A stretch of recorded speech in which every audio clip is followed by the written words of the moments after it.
And welcome back. I'm Dylan Black. She is the host of, well, her name is in the title of the show, so, you know, she's here with us right now. Paula Roy, her favorite foods on Rogers TV. You're also an editor at Ottawa At Home magazine. You're a busy lady. I am, but it's mostly food related, and I just love that. Yeah, I guess this has been your passion for quite some time. Probably since I was about 4 years old. Yeah, okay. How often do we get a chance to see Paula Roy's favorite foods on Rogers Television? It airs about 12 times a week or so. Usually Thursdays at 7 p.m. is when the first airing of a new episode happens, and then it repeats throughout the week. So we've got 15 episodes in the can now, which have been airing since last fall, and I'm looking forward to hopefully filming some more very soon. That's beautiful. It's true. Every time you go to Rogers Television, you either see Daytime Ottawa or Paula Roy on Seems to be.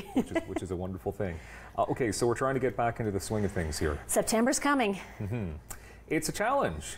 Well, I think people have the best of intentions at the beginning of the school year. They want to pack their kids healthy lunches that they're actually going to eat. They want to jazz up their own routines for lunches they're taking to work, and then somewhere along the way, the wheels fall off. Mm-hmm. So I tried to come up with some new ideas that maybe people haven't thought about, and really to shift their thinking. It doesn't mean that you have to make exactly what I'm showing today, but think about your lunches differently, and it's going to be better for everybody. But you are right, because we are sort of out of routine. The kids have been out of school for a couple of months, and they're getting up at noon or whatever, crazy times. Yes. Dad's getting up at noon, you know, no responsibilities for dad sometimes.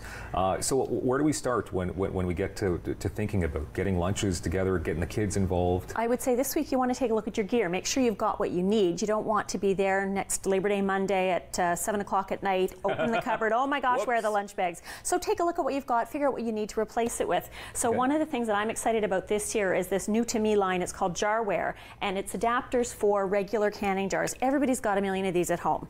And they're really sturdy. You can actually pack kids' lunches in them, and unless they pelt them at the sidewalk, they're going to be okay. So we've got veggies here. Let's hope they don't do that. That's dangerous. And super easy for kids to open. That's another thing. You buy containers, oh, this is great, tight seal. The kids can't open them. And then they won't eat their lunch.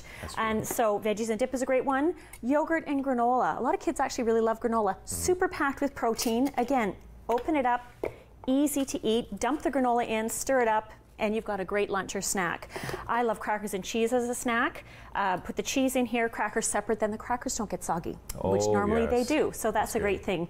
And I love soup for lunch. Cold soups are great because you don't even have to go to the office microwave. So I've got gazpacho with this cute little jar topper. I just pop it open, put my straw in. I can sip my soup and surf the net at lunch, and everybody's happy. That is something, because you never really think about sitting at your desk and being able to sip soup. I do it all the time. I even will sip hot soup at my desk. So then protein's a big deal. We know our kids need protein. A lot of kids do not want a ham sandwich or a turkey sandwich or whatever. So eggs are a great way to get more protein into them. These beautiful little frittatas here are made with eggs, pasta, and cheese. So whip them up, toss them in a muffin tin, cook them up, put them in a hot thermos. And so that's another thing that's important with thermoses is you need to respect how they need to be used. If you're putting cold foods in it, chill it first, dump it out, put your cold food in. If you're putting hot food in, fill it with boiling water, let it sit for a couple minutes, dump that out, put your hot food in. So you can put these hot frittatas into your thermos, and I got a little dipper of ketchup, give Billy or Susie a fork, and they can dunk those things and they'll eat them like there's no tomorrow. What if your kids have different names? You can probably work with just about any name, I think. Because I don't want just Billy and Susie to be... Dylan or Tammy can have their frittatas. It's perfect. No problem. There you go. Fair enough. So then it's also salads that are going to be filled with crunch and flavor and substantial, right? A kid's not going to eat a green salad. For one thing, it takes too long. That's a big thing with kids. They want food they can eat fast. So this I'm going to have you help me throw together. If you can put a little dressing. We've just got some mayonnaise with a bit of milk to give it. Salt and pepper. Well, we'll see how much we need. I'm going to add in some chopped celery. And, excuse me, some chopped apples. And that's it. And we've used orzo pasta because it's really small. And the benefit of that is that kids can eat it fast. They don't have to chew too much. They can fit it on a spoon. And this is just something that the whole family can enjoy. You can make it ahead of time. You need to keep it chilled, like with an ice pack, because of the mayonnaise. But otherwise, it's just great. Top it with pecans if you're not worried about nuts. And look at that. That does look really great. It's one of my favorite lunches. Just so easy. That looks really great. Okay, and moving along here, because I see that, I mean, now we're starting to get into like more like desserts part. There's got to be treats. There has to be treats. Life without treats just isn't worth living, in my opinion. Whatever form of treats you like. So these are apple pie snack bites. We've got dried apple chopped up, some dates, some cranberries, ginger, cinnamon, and oats.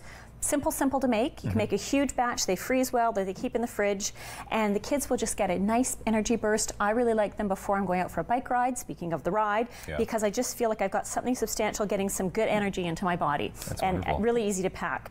And then we talked about these Jarware containers. Another favorite thing, schools have litterless lunch programs now. So if you wrap something in saran wrap, that saran wrap's coming back home, and it could be all dirty. You've got to deal with it. So I really like these new wraps by a Canadian company based, I think, in Toronto. They're called Etty, and it's wax. I'm going to just pick this up to open it.